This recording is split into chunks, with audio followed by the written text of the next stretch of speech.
Good morning, good afternoon, good evening, anywhere you're watching Wisdom Yard Television from any part of the world. You're welcome to another edition of News Review today, Friday. Thank God it's Friday, and I'm supposed to be on my Friday attire.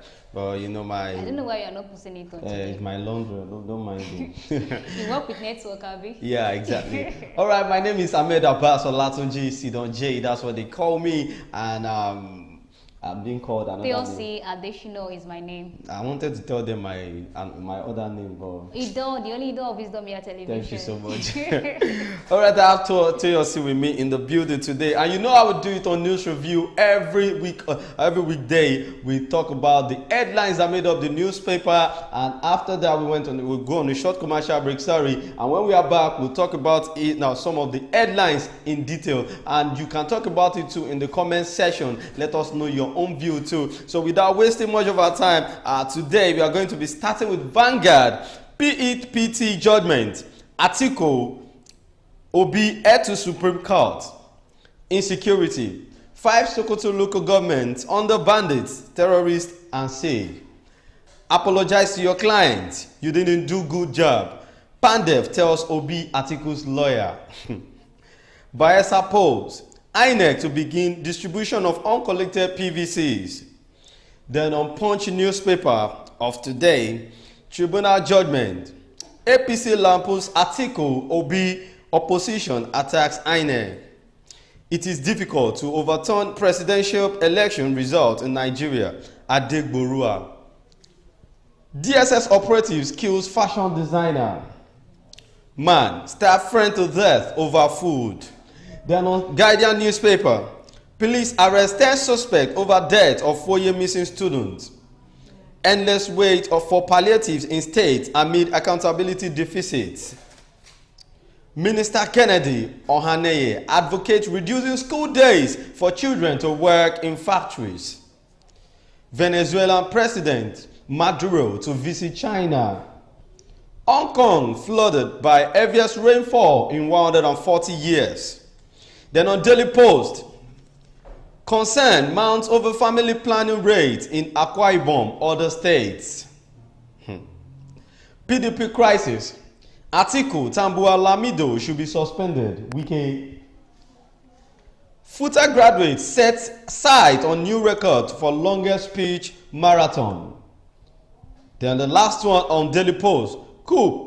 US begins first major military movement in Niger. These are the headlines that made up the newspaper of today. We are going on a short commercial break, and when we are back, we take some of the headlines to talk about it in detail. Stay tuned, don't go nowhere.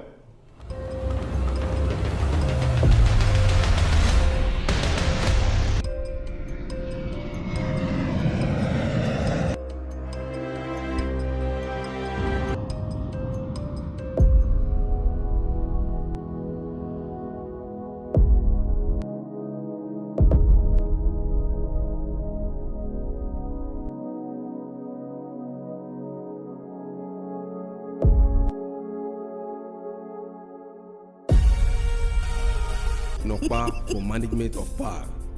You're welcome back from that short commercial break, and you know Nokpa is always our sponsor on this show. And if you want to know anything that Nokpa is doing, you have to try to take Nokpa, because if you don't take it, you can't know what is actually working for. So we've been saying it times without number that you should try and use Nokpa at least for you to know the kind of work Nokpa is doing. All right, the first one we are going to be looking at today, Toyosi, is about this PEPT judgment that happened day before yesterday at the court. And you know, Bola Ahmed Tinubu was named the winner of the 2023 February 25 election. And I don't know why Atiku and Obi still saying they are not satisfied with the result that was being, Even before the tribunal opposed the victory of Tinubu, like, I was not expecting anything less, because I already knew that, okay, that's the winner, and that's going to be the winner. Because we are in Nigeria. Okay. So I don't expect them to say, it is Atiku that won the election, or it is Obi that won the election. It cannot change,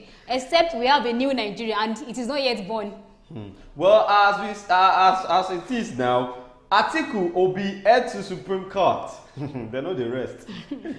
Well, the 2023 presidential candidate of the People's Democratic Party, PDP, Alhaji Atiku Abubakar, and his Labour Party LP counterpart, Mr. Peter Obi, yesterday vowed to go to the Supreme Court to challenge the dismissal of their petitions against President Bola Tinubu's election by the Presidential Election Petition Court, PPC. While Atiku said he was heading to the apex court because he had lost a battle and would confront the war ahead and not validate mandate banditry, Obi said he would not relent in his quest for electoral justice because the PPC ruling is not conterminous with the justice. Atiku and Obi spoke as mixed views, welcomed the PPC's Wednesday judgment that affirmed Tinubu's election and struck out the petition of the PDP LP and Allied People Movement APM. Atiku fumes. Now, talking about this, you know, what I see on this matter is that Atiku knows that he is not the winner. Are you getting that? It is clear. He knew that already. You understand? But what he's trying to do is just to be disturbing the government of... Yeah, it just serves as distraction to him. Like, he doesn't want him to be there, to be that president. But one thing I don't understand about this Atiku and Peter Obi is Tinubu knows what he has been doing since he emerged as the president of Nigeria. Immediately he got the seat. He got to the seat. He was trying to do something that Nigerians are not getting.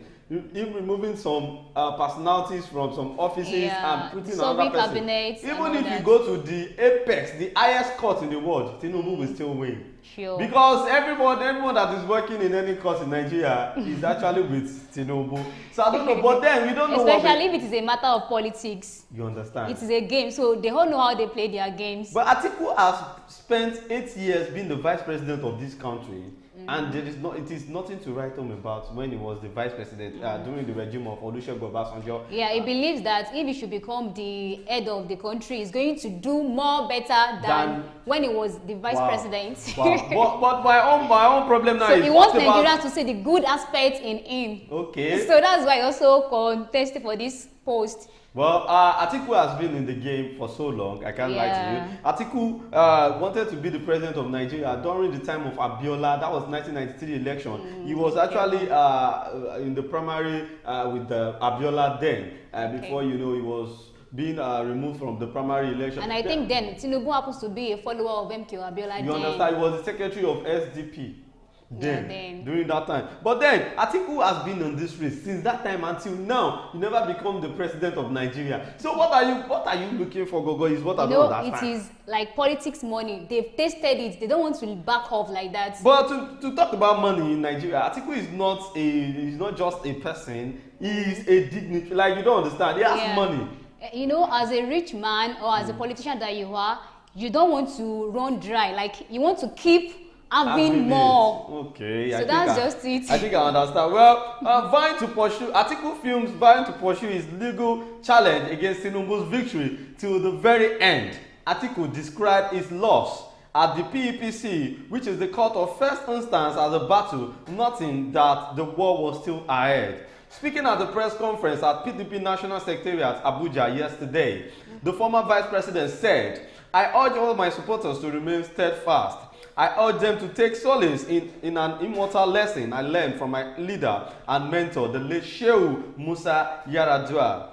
That losing a battle is less important than losing the war." So Tinubu Atiku is trying to tell us that this battle, they just started. That is not going to lose this battle. The lines are just being drawn. Hey, wahala, where are we going? On the part of Peter Obi, I'll just say that, well, according to the interview I watched some times ago, it was like he's not challenging the winner of the election. He's only concerned about INEC not being transparent enough to Nigerians. But now, the PEPC has already sorted out that, okay, this is the winner. Is it that he's still on the race of selfish interest or is concerned about Nigerians? That's what I don't know. You know what? People said it before he came out to say, I want to be the Nigerian president for this coming election. People said Atiku has the mind to privatize everything in Nigeria, and that is what we don't want. Even the ones that are not being privatized, we still suffer. You understand? So now you want to be the Nigerian president and come to privatize everything, and Nigerians have a lot of things to talk about Atiku, but he knows what he's coming there to do. He's a politician too. When you're talking about good politicians in Nigeria, Atiku is one of them. But you know, he never tasted that power of being the Nigerian president. I think that is the main reason why he's trying to you know, they know themselves. You know, that's what I see. They know themselves. But then the PDP on the part of Peter Obi, he would have given a ball. I think because he has the backup of youth, because youth they want him.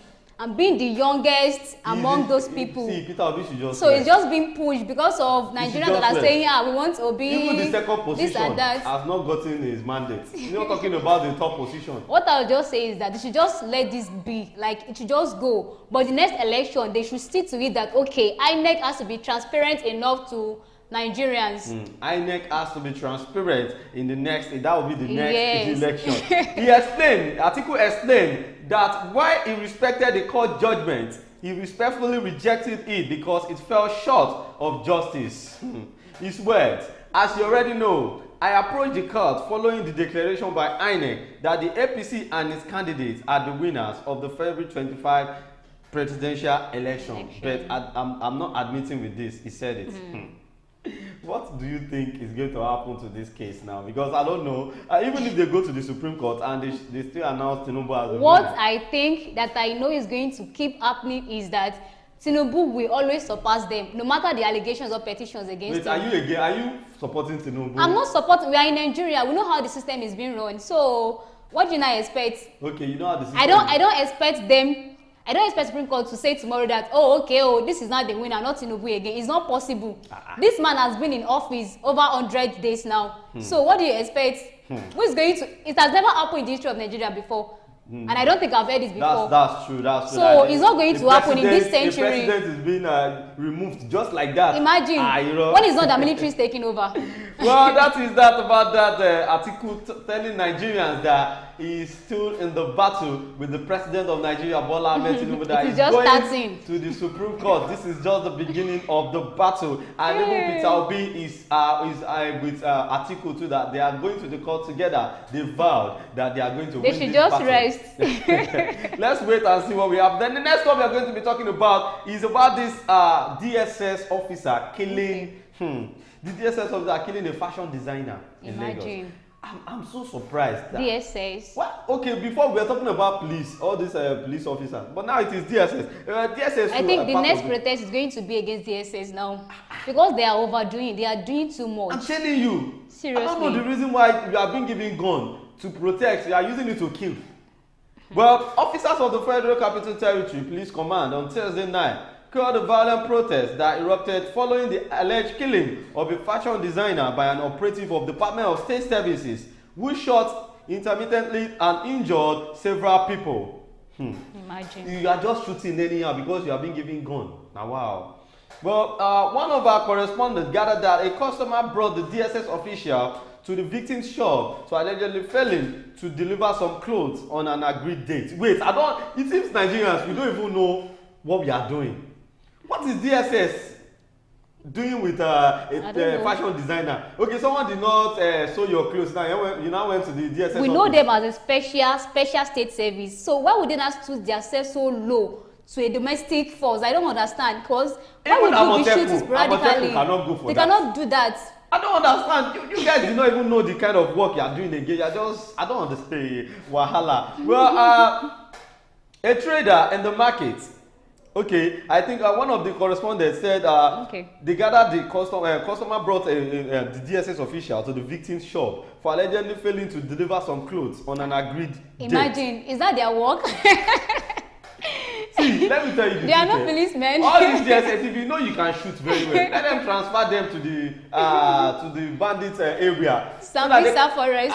They should just go there and attack Boko Haram. They should start working as a military force instead of you shooting around in the neighborhood. Imagine. I don't understand. A trader in the market who did not want her name in print for fear of being victimized said some of the fashion designers' colleagues who learned about the incident intervened, but their interference did not go down well with the DSS operatives. She noted that the operative was arrested and detained by the police after he allegedly shot and killed the fashion designer. What may have transpired between the two of you that will make you to shoot your fellow human being?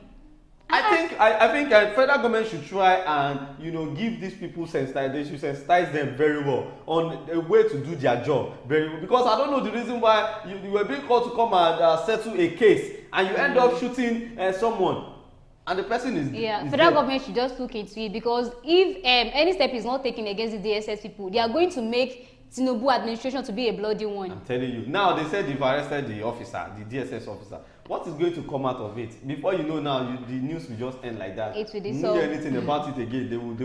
They can just say, don't worry, don't do that again. Because we are in Nigeria, anything can happen. God of mercy. You want justice.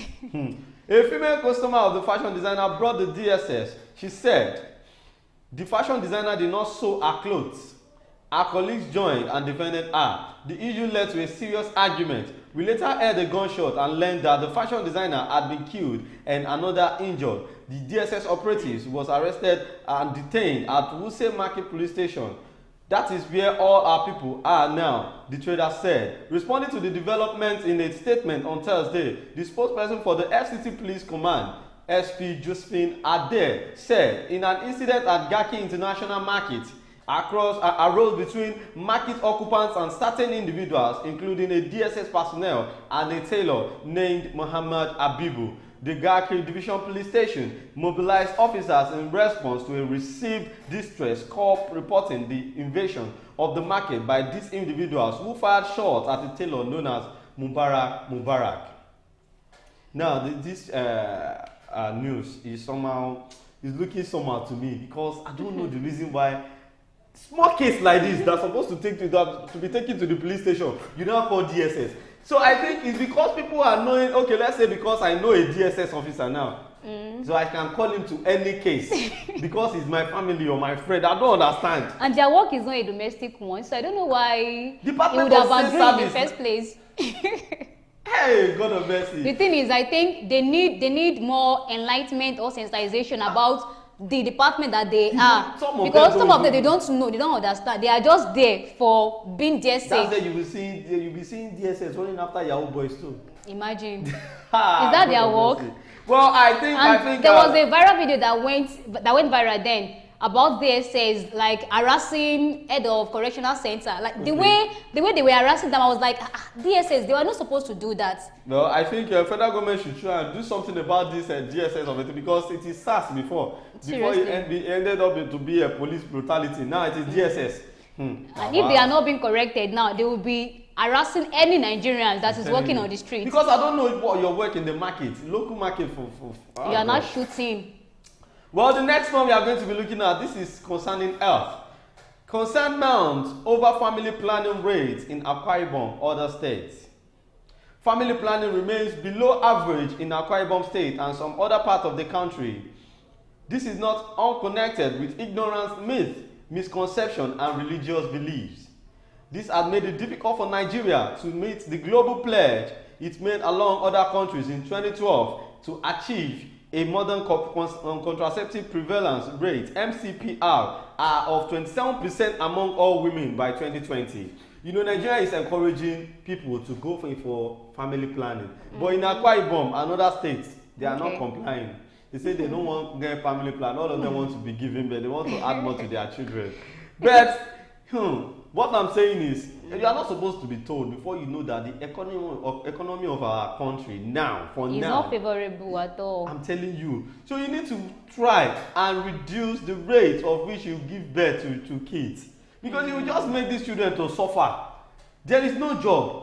There is no food. There is hunger in Nigeria. Except as a parent, you are filthy rich, so you can give birth to as many as you want if you are filthy rich. Although it's still going to affect the economy in one way or the other, even if you are rich. But at least, like, what should be taken into consideration should be done on time. Akwa Ibom, on its part, is struggling to meet its target of attaining 30% by 2023 as stipulated by the Federal Ministry of Health. The state is currently at 19.8%. According to the 2006 census data, the estimated population in Akwa Ibom is 6,534,782. From the 2018 Nigeria Demographic and Health Survey, NDHS, the estimated women reproductive age, WRA, 15 to 49 years is 1,437,652, which is 22% of the total population, while the estimated number of women in reproductive age currently using the modern family planning method is approximately 215,090. The Federal Ministry of Health in Nigeria had foreseen a population explosion and identified family planning (FP) as a tool to slow down the burgeoning population and reduce the high maternal and child mortality rates. Worried by the situation, the Family Planning Coordinator, Akwa Ibom State Primary Health Care Development Agency, AKSPHCDA, Mrs. Enobong Eshiet, during the Breakthrough Action Nigeria ban media review meeting in Uyo, encouraged women and couples to make voluntary choices of family planning services for their economic and health well-being. See, this is not only for Akwa Ibom. This is mainly for the old Nigerians. Please go for family planning. Once you have an agreement with your partner that, okay, babe, now 3 kids we won't have. Then after the 3 kids, don't say this one was born by mistake. Let me chip this in. It is advisable for married couple to go for family planning. If it is that you are doing boyfriend and girlfriend and your man is advising you to go for family planning, okay, that one is very deep. Why? What if you did later end up being together? Well, and he has told you to go for family planning. Well, being in relationship, let's say still in courtship, does not attract anything like family planning, because what are you getting married for? To have kids. So maybe if you have the plan, okay, let us have kids for maybe like 5 years, then after that we can go for family planning. But make sure that you are not getting to giving birth to many. But no, religious belief has made us to understand that no one can stop the number of kids that you are going to have in life, no matter how many family planning. They believe that you have been destined with a particular. You understand? I don't know. Well, I think it's a very good thing to have belief like that. But this country, I'm telling you, there are some religion facts that doesn't go with Nigeria. And in a situation whereby a mother gives birth to like 12 babies at a time, that one is different. Okay. That one is different. But another situation is that, okay, you can give birth to, one now, then after some years, you give birth to another. Not that you will not be saying you want to give birth to 12 kids. At a time. Not at a time. Like, there's interval, but you now say you want to give birth to 12 kids. It's too much. But you cannot, Nigerians will come out and tell you that, who are you to tell me the number of kids I want to have? I even have one of my guys said he wants to give birth to like 20-something kids. Wow. That at the end of the day, there will be presidents in among those kids. That even if some of them are bad, there will be. I'm very sure that 26 kids is not going to be from one woman. No, sure now. You want to kill that wife? Well, let's move on. So it's a very good thing for you to go for family planning so as to reduce the population, because the ones that is on ground, the ones we are managing in Nigeria, all the allocations, Kotito, so you are still now giving birth to more. And to reduce mortality rate also. Yes. All right, the next one that we are going to be looking at today, that will be the end. Before we come to an end of today's show, this last one, it shocked me because I was not expecting Wike to say this, but that man is. He's a man of his word. God, I love him. He can say anything. Wike has policy. I think Wike has a very good, let me say, future in Nigerian politics. He has a future because that man, he can talk to anybody. He doesn't care. He's not afraid of anybody at all. Yeah. PDP crisis. Atiku, Tambuwal, lamido should be suspended. Wike. You're not even scared, eh? Not even this. Imagine Atiku. Well, former governor of Rivers State and current minister of the Federal Capital Territory, FCT, has called on the National Working Committee, NWC, of the People's Democratic Party, PDP, to suspend the presidential candidate of the party, Atiku Abubakar. Why? Why is Wike doing like this now? Wike will just be dragging table anyhow. He but I know he has he doesn't care who is affected or not. I'm telling you. He just wants to achieve his own aim that, okay, this is what I'm aiming at. Aye. Well, the minister and chieftain of the PDP also want the likes of Sule Lamido and Aminu Tambuwal suspended from the main opposition party. Speaking in an interview on One TV, Wike said himself and members of the G5 should be congratulated for fighting for justice, equity and fairness within the party. He said, I'm calling on the National Committee of the party to, as a matter of urgency, suspend the presidential candidate of the party, suspend Aminu Tambuwal, suspend Sule Lamido. Asked why he think he should be suspended too, Wike added, they know I didn't do anything wrong. You know, they said they should suspend Wike. So Wike is now telling them that they should suspend those people that said they should suspend it. Because he not do anything wrong. Yeah, because it is tit for tat. So Wike added, they know I didn't do anything wrong. They should be congratulating us for fighting for equity, fairness, and justice. When asked if he was not fighting against the will of the party, Wike added that the party was fighting against Nigerians. Wow. Wike, sense. Is the party not against Nigeria? Who is superior? Is the party superior to Nigerians? This is constitution. He said, Wike now said, there is a constitution, but because you think you have the power, you don't